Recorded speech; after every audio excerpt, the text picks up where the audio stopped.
The 80s. They were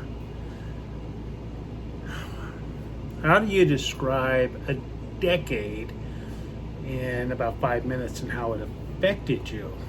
It's impossible.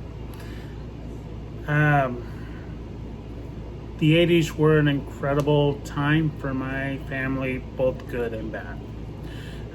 Of course, I can't think back to the 80s and not remember the passing of my younger brother Joey and how that affected us. When I look at pictures, especially pictures that have Joe in them, it's hard to look at. Still, 40 years later, I miss him. I probably always will. I know that my brothers and sisters did. After Joey's passing, there were some changes in our family.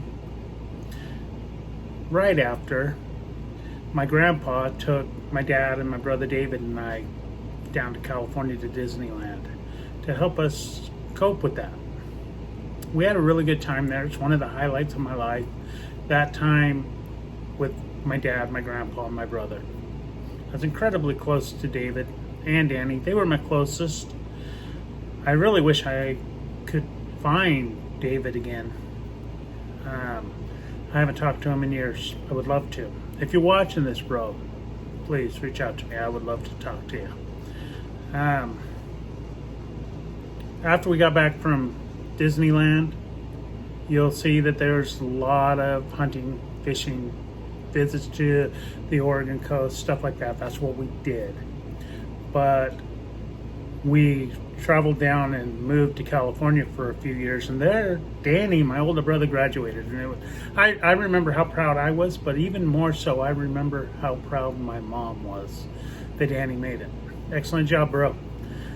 So these pictures are a decade showing how life as an awesome Delfino was back then. We as kids matured into teens. The older kids were adults and mostly out of the house by then. It was a decade that I'll never forget. The times that we had were both great and terrible. They formed our lives for the rest of it. So as you watch through these pictures, keep in mind that we were a bunch of fun-loving kids, and we still are today.